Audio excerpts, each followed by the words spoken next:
All right. So we all make mistakes. Yeah, it's like one of those universal truths. Nobody's perfect. Definitely not. And for this deep dive, we're tackling mistakes. We got all sorts of sources, a Medium article, some advice from Harvard Business Review, a psychologist advice column, some tips for staying motivated, even a brain coach on YouTube, and a counseling center blog post. Sounds like we've got all the angles covered. I think so. Yeah. I hope so, at least. But okay, so the mission here, if you want to call it that, is how to not just deal with mistakes, Right. but actually learn and grow from them. Yeah, because they're not always fun, but they can be super valuable if we approach them right. Totally. Okay, so the first thing that really jumps out from a lot of these sources Yeah. is accepting those mistakes. Yeah, got to start there. And that's where Peter Mbayaki's Medium article, I think, is really interesting. He talks about going through this bad breakup and how accepting that situation was the key to moving forward. It makes sense, right? Like if we're avoiding or denying our mistakes, it's kind of like we're stuck. It's like ignoring a flat tire on your car Oh, yeah. and just hoping it'll fix itself. Yeah, it just makes it worse in the long run, right? Exactly. But acceptance, I think it's important to say, doesn't mean we have to like what happened. No, not at all. You know? Actually, the Counseling Center blog post talks about this. It says it's totally okay to feel all those negative emotions when you mess up. Sadness, disappointment. Guilt, anger, all of that. They're totally normal. Yeah. They're not fun to feel, but they can be helpful signals. That reminds me of what Alice Boyes, the psychologist we read, talks about, that emotional agility. Right. Where you acknowledge and label your feelings before you try to do anything about them. Like if you try to ignore those feelings, it's like they just keep bubbling up. Exactly. It's like holding a beach ball underwater. Oh, I like that. It just pops up somewhere else. Yeah, it always finds a way. So how do we apply this to mistakes at work? Let's say you totally flubbed a presentation or sent that email to the wrong person. Okay, so instead of getting stuck in that, I'm so bad at this spiral, you can say, okay, I'm feeling embarrassed and disappointed right now, which makes sense, right? Oh, yeah. And then you can shift your focus to what you can learn from that experience. So it's about moving from I messed up to, okay, how can I do this differently next time? Exactly. Oh, that's good. That's good. And speaking of learning, Mbayaki in his article has this anecdote about failing his exams in school. And you think that would be so demotivating. Oh, for sure. But for him, it actually pushed him to read more and I guess understand the material better. See, that's what Jim Quick, the brain coach from that YouTube video, calls turning mistakes into old mistakes. I love that. So how do we do that? He gives this super useful acronym, OLD. Okay, I'm listening. So O stands for own it, which, it's like what we were just talking about. Not wallowing in guilt or anything, but taking responsibility. What was your part in this? What could you have done differently? So owning it without beating yourself up about it. Exactly. Now, L, that's where we get to be detectives. Learn from it. What can you take away from this experience? Quick really pushes this idea of shifting your perspective from failure to feedback. Oh, I like that. Instead of I failed, Yeah. it's more, okay, what feedback did this give me? Yeah. That's so much more constructive. Right. And that leads us to the D, don't repeat it. Okay, yeah, that's the goal, right? So how can you take what you learned and actually apply it going forward? Maybe it's changing a habit, looking for new information, even practicing a skill. I'm also thinking about what the Counseling Center blog post said about talking to the people affected by our mistakes. Oh, that's such an important point. Yeah, and they were super clear. It's not about trying to get out of trouble. It's more about taking responsibility and, if it's appropriate, making amends. It's like closing the loop, right? Yeah. Showing that you care about how your actions affected others and that you're committed to doing better next time. Okay, so we've talked about accepting mistakes and learning from them, but now I want to shift gears a bit and talk about decision-making. Okay, yeah, that's a big one. It is. And Cheryl Strauss-Einhorn, in that Harvard Business Review article, she has some really cool ideas about this. She talks about mining past decisions for insights, we're detectives of our own choices. And that's so important because, like Einhorn says, stress can seriously mess with our decision-making. Oh, yeah. When we're stressed, we're not thinking clearly. Right. And that's when we're more likely to fall back on those biases or make impulsive decisions that we might regret later. It's like this vicious cycle. We're stressed about making a mistake, which actually makes us more likely to make one. And guess what one of the biggest stressors is? Fear of making mistakes. Oh, totally. So Alice Boyes, the psychologist, she really emphasizes figuring out what your stressors are during decision-making. Like once Hmm. you know what your triggers are, you can start to develop strategies to manage them. Absolutely. So let's say you're about to make a big decision at work. Okay. First thing, check in with yourself. How are you feeling? Are you feeling pressured, overwhelmed? Hmm. And if you are, try to figure out what's causing that stress. Maybe it's a deadline, a tough conversation you're putting off, or just feeling overwhelmed by all the options. That makes sense. Yeah. So once you've identified the stressor, what do you do? Einhorn gives us 6 fantastic questions to analyze those past decisions. I think of them as tools to dig up those hidden assumptions that might be driving your current decisions. Oh, okay. I'm intrigued. What are some of those questions? Well, one is, with 2020 hindsight, what assumptions did I make that might have contributed to the outcome? Another one is, what information did I have and what information was I missing? Ooh, okay. That's getting deep. Right. These questions help us see those blind spots and patterns in how we make decisions. So it's like turning hindsight into foresight. Right? Exactly. And that's how we can start breaking free from those repetitive mistake cycles. It's about becoming more aware of our own thought processes and biases so we can make better choices in the future. Okay, so we've talked about how to accept those mistakes and learn from them, and we've even started to touch on the decision-making angle. And I think what's really cool is that when we start digging into those past decisions, Mm-hmm. we often start to see connections between our mistakes. Like they're not just random events, but Yeah. part of a bigger pattern. It's like those connect the dots puzzles, you know? Yeah. You start with a bunch of random dots, but then you step back and this picture emerges. I love that analogy. And that picture can show us our blind spots, our habits, the things that might be holding us back without us even realizing it. Oh, that's powerful. And this reminds me of what Einhorn said in that HBR article about asking yourself, with 2020 hindsight, what assumptions did I make that might have contributed to the outcome? Such a great question, because it forces us to uncover those hidden assumptions that are often driving our decisions, even when we're not aware of them. It's like we're operating on autopilot, making the same mistakes over and over again. We're not even questioning the beliefs that are leading us there. So this is where Kukik's emphasis on learning to mistakes comes in. Yeah. Like it's not enough to just admit you messed up. You have to figure out why. Exactly. You got to be like a detective investigating a crime scene. Gather the evidence, analyze the clues, and figure out how this mistake happened. And that story can be pretty revealing, huh? Oh, for sure. It can help you identify your triggers, your weaknesses, and the areas where you need to grow. This brings me back to what the counseling center was saying about developing healthy habits. Oh, yeah. If we can figure out which unhealthy habits are contributing to our mistakes, we can start replacing them with better ones. It's all about breaking those negative cycles and getting into a more positive spiral, like upgrading your operating system. And I think a huge part of this whole process is self-compassion. It's so easy to be hard on ourselves when we mess up, Oh, yeah. but that just makes it harder to learn and move on. Absolutely. Self-compassion lets you acknowledge those shortcomings without judgment. You can be curious about those mistakes rather than terrified of them. And that curiosity is what helps us grow. It opens us up to new information and new ways of doing things. Totally. When you're curious, you're not so focused on being right all the time. And that makes it so much easier to learn from your mistakes. That actually reminds me of something Alice Boyes said about the pressure to be fearless. Like we're supposed to just charge ahead, no fear.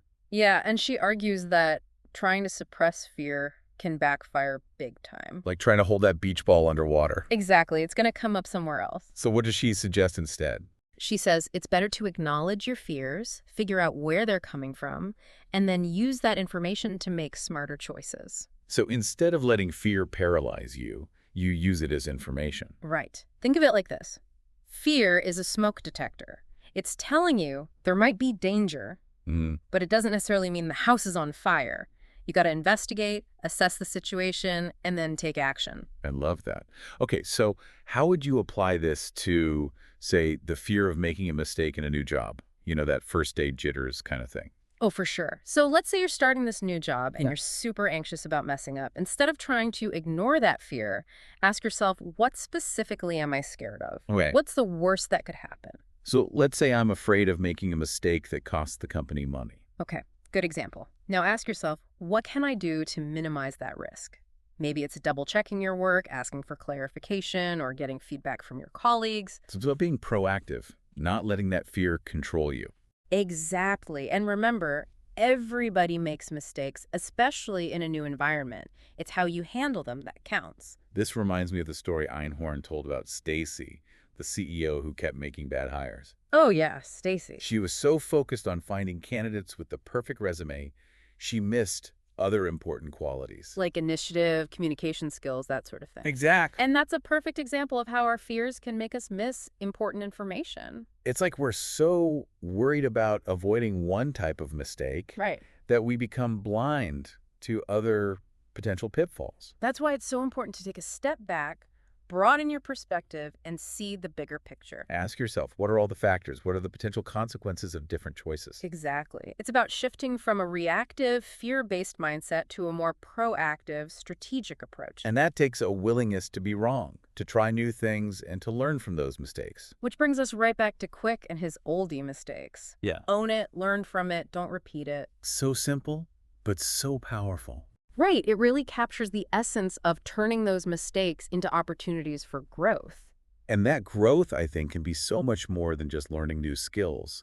It could be about building character, resilience, self-awareness. Oh, totally. Mistakes can be these incredible catalysts for personal transformation. They can make us question our assumptions, push us outside our comfort zones, help us discover strengths we didn't even know we had. It's like that saying, smooth seas never made a skilled sailor. I love that. It's the challenges, the storms, the detours that really shape us into who we're meant to be. And the best part is we never stop learning. Every mistake, big or small, offers a chance to grow, to evolve, to become a better version of ourselves. It's a lifelong journey. And you don't have to do it alone. You've got mentors, friends, family, even therapists. There are so many resources to help you through those inevitable bumps in the road. Speaking of resources, that list of 10 tips to stay motivated is a great reminder that we have tools to stay on track even when we feel discouraged. And remember, motivation isn't something that just happens to you. You got to cultivate it through your actions, your thoughts, your habits. So it's not about waiting for inspiration to strike. It's about creating the conditions for motivation to thrive. Think of it like planting a garden. Oh, yeah. You got to prepare the soil, water the seeds, and nurture those plants if you want them to flourish. And sometimes we need to prune back those dead branches, Ooh, good analogy. like those limiting beliefs and that negative self-talk that holds us back. That pruning process can be tough, even painful, Yeah, but it's essential for growth. it's like getting rid of the weeds so the flowers can bloom. Exactly. And remember, you don't have to do it all at once.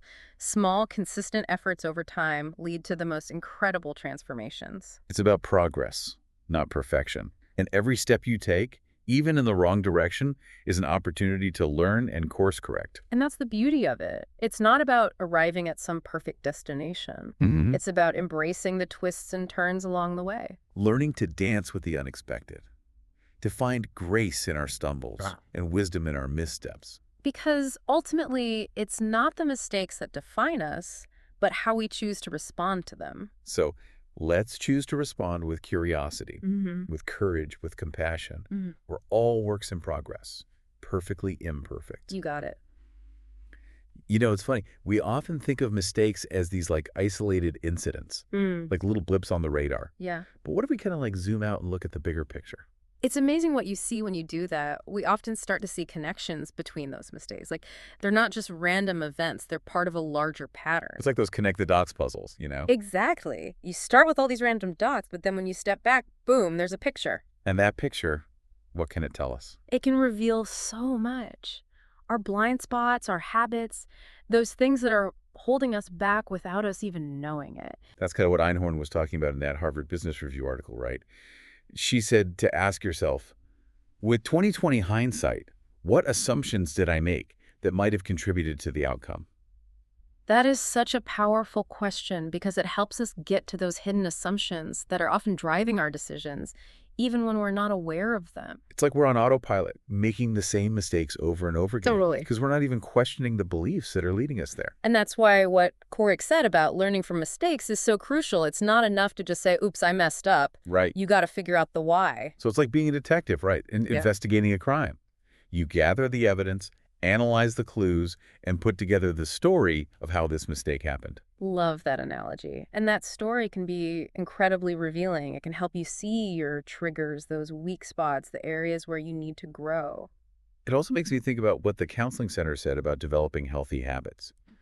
Like, if we can figure out which unhealthy habits are contributing to our mistakes, we can start replacing them with habits that are more helpful, more constructive. Yeah, it's all about breaking those negative cycles and creating a more positive upward spiral. Like imagine giving your brain an upgrade, you know? I love that. An upgrade. And I think a huge part of this whole process is self-compassion. Hmm. We're often so hard on ourselves when we mess up. Oh, absolutely. We're our own worst critics sometimes. That just makes it harder to learn and move on, right? It really does. Self-compassion is about creating a safe space to acknowledge those shortcomings without beating yourself up about it. It's about being curious about your mistakes rather than afraid of them. And that curiosity, I think, is what fuels growth. It's what makes us open to new information, new ways of doing things. 100%. When we're curious, we're not so attached to being right all the time, which makes it so much easier to learn from our mistakes. You know, this is making me think about what Alice Boyce said about the pressure to be fearless. Like, we're supposed to just charge ahead, no fear. Right, like that's the ideal. But she actually argues that trying to suppress our fear can backfire big time. Like trying to hold that beach ball underwater. Exactly, it's just going to pop up somewhere else. Instead of ignoring or denying those fears, Boyce suggests we acknowledge them, Okay. understand where they're coming from, and then use that information to make better, more informed decisions. So instead of letting fear stop us in our tracks, we use it as a guide, like valuable data. Exactly. Think of fear like a smoke detector. Okay. It's going off, which means there might be danger, but it doesn't necessarily mean the house is on fire. Got it. So we investigate. Yeah, we assess the situation and then we decide how to respond. That's such a helpful way to think about it. So how would you apply this to something like, let's say, the fear of making a mistake at a new job? You know, those first day jitters we all get. Oh, I know those jitters well. So imagine you're starting a new job and you're feeling anxious about messing up. Instead of trying to push those feelings down, ask yourself, okay, what am I actually afraid of? All right, what am I actually afraid of? Right. And what's the worst that could happen? What's the worst that could happen? Yeah. All right, let's say I'm afraid of making a mistake that costs the company money. Okay, great example. Now, dig a little deeper. What can you do to make that less likely to happen? Maybe it's double-checking your work, asking for clear instructions, getting feedback from your team. So being proactive instead of reactive, taking control instead of letting that fear control you. Exactly. And it's important to remember that everyone makes mistakes, especially when they're new. It's true. We've all been there. Right. What matters most is how you handle those mistakes. This is making me think about Stacy, the CEO from Einhorn's article. You know, the one who kept making bad hires. Oh, yeah, Stacy. What about her? Well, she was so focused on finding candidates with the perfect resume that she overlooked other important qualities, like whether they'd actually be a good fit for the company culture. She was so focused on one thing that she missed other crucial details. Yeah. And that's a classic example of how fear can narrow our focus and make us miss important information. It's like we're so fixated on avoiding one type of mistake that we become blind to all these other potential pitfalls. That's why it's so important to step back, broaden your perspective, and look at the whole picture. Yeah. Ask yourself, what are all the factors at play here? What are the potential consequences of different choices? You got it. It's about shifting from a reactive, fear-based mindset to a more proactive and strategic approach. And that takes a willingness to be wrong, to experiment, to learn from those mistakes. Which brings us back to QuickBooks oldie mistakes. Own it, learn from it, don't repeat it. It's such a simple framework, I know, right? but it's so powerful. It really gets at the heart of turning mistakes into opportunities for growth. And that growth, it can be about so much more than just, getting better at our jobs or learning new skills. Oh, for sure. It can be about developing our character, resilience, self-awareness, becoming better humans, really. Totally. Mistakes can be these incredible catalysts for personal transformation. They can challenge us, push us outside our comfort zones, help us find strengths we didn't even know we had. It's like they say, smooth seas never made a skilled sailor. Love that. It's the challenges, the storms, the unexpected detours that really shape us into the people we're meant to be. And the beauty is, we never stop learning. Every mistake, big or small, is a chance to grow, to evolve, to become a better version of ourselves. It really is a lifelong journey. And the good news is you don't have to do it alone. You've got mentors, friends, family, even therapists. There are so many resources out there to help you through those inevitable bumps in the road. Speaking of resources, that list of 10 tips to stay motivated is a great reminder that we have tools to help us stay on track, even when we're feeling discouraged. Absolutely. And remember, motivation isn't some magical thing that just happens. You have to work for it. You cultivate it through your actions, thoughts, and habits. So it's not about waiting for inspiration to hit. It's about creating the conditions for motivation to flourish. Exactly. Think of it like gardening. You need to prepare the soil, water the seeds, and nurture those plants if you want them to thrive. Yeah. And sometimes we need to do a little pruning. Oh, I like that. Pruning. Right. Get rid of those dead branches, those limiting beliefs, that negative self-talk that's holding you back. I'm getting the sense that pruning might be a bit uncomfortable. Oh, for sure. It can be tough, even painful sometimes. But it's absolutely essential for growth. It's like clearing out the weeds so that the flowers can really bloom. Beautifully put. And remember, you don't have to do it all at once. Small, consistent efforts over time can lead to the most amazing transformations. It's progress, not perfection. And every step we take, even if it's in the wrong direction, is a chance to learn and course correct. And that's the beauty of the journey. It's not about arriving at some perfect destination. It's about embracing the twists and turns along the way. Learning to dance with the unexpected, finding the grace in our stumbles, Yeah. the wisdom in our missteps. Because at the end of the day, it's not the mistakes themselves that define us, but how we choose to respond to them. So let's choose to respond with curiosity, with courage, with compassion. We're all works in progress, right? We are perfectly imperfect. All right, so we're back for the final part of our deep dive into mistakes. We've covered a lot of ground. We've talked about the psychology, how our decisions play a role, the importance of staying motivated and being kind to ourselves. But let's get down to brass tacks here. How can our listeners take all this and make it work for them? I think the big thing is we have a choice. We can let those mistakes define us, hold us back, Yeah. Or we can see them for what they are, these amazing opportunities to learn and grow. So it's like we're at this crossroads. One path leads to growth, and the other keeps us stuck. So how do we pick the right path? How do we choose to grow? Well, I think, as we've been discussing, a lot of it comes down to changing how we view those mistakes. Instead of seeing them as these big failures, Yeah. we can start to see them as feedback. So it's not about beating yourself up for messing up, but getting curious about what you can learn from it.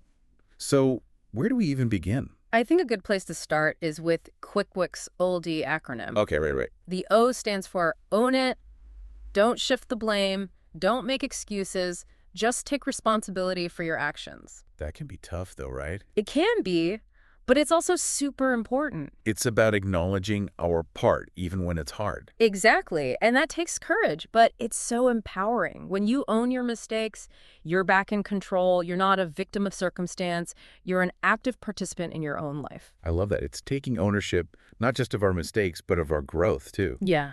Okay, so we've owned the mistake. What's next? Then it's learn from it. This is where we put on our detective hats. So we're figuring out, what were those contributing factors? Were there any patterns, blind spots? What could I have done differently? Yes, ask yourself those tough questions. Be honest with your answers. And remember, learning is an ongoing thing. It's not about finding the perfect answer and then you're done. It's about always searching for new insights. And sometimes those insights come from unexpected places, like the people who are actually affected by our mistakes. That Counseling Center blog post reminded us that talking to those people can be hard, Oh, for sure. but also really healing, really insightful. Absolutely. It's about acknowledging how your actions affected others and trying to make things right. It's a humbling experience, but it can help you become more empathetic, more aware of your impact on the world. It's a good reminder that we're all connected, and our actions, they create these ripples. Okay, so we've owned the mistake, learned from it, and now we're at D, don't repeat it. Exactly. This is where you take all those lessons you've learned and apply them to future decisions. It's about breaking those bad cycles and creating new, healthier ones. So that takes discipline. It Yeah. takes a plan, right? It does. Be mindful of your triggers, those situations where you might fall back into old habits. Ask yourself, what can I do to avoid making this mistake again? Who can I ask for help? So it's about being proactive, not just reacting, and having a plan for those times when, we slip up, because let's be real, we all make mistakes, Yeah. even after we've learned from past ones. Oh, absolutely. Mm. The key is to look at those setbacks as chances to course correct, to refine our approach. It's all part of growing. And to be kind to ourselves through all of it. That list of tips for staying motivated really emphasized that, didn't it? That self-care, self-kindness, especially when things are tough. Yeah. It's easy to beat ourselves up when we make mistakes, but that negative self-talk, it's not helpful. Be your own cheerleader. So celebrate the progress, Yeah. even the small wins, Yes. and acknowledge the effort, even if you didn't quite get the results you hoped for. Exactly. Because those mistakes, they don't define you. They're just points on your journey. Chances to learn, grow, become more resilient, more compassionate, more self-aware. So embrace the messiness, right? Embrace those stumbles, the falls, the imperfections, because those imperfections, that's where we discover our true strength, our resilience. Beautifully said. And honestly, that might be the most important lesson of all. And on that note, I think it's time to wrap up our deep dive into the world of mistakes. I hope everyone listening found it helpful and empowering. Remember, the journey doesn't end here. It continues with every choice you make, every action you take, and every lesson you learn. So go out there, embrace the unknown, and never stop growing. Until next time, keep diving deep.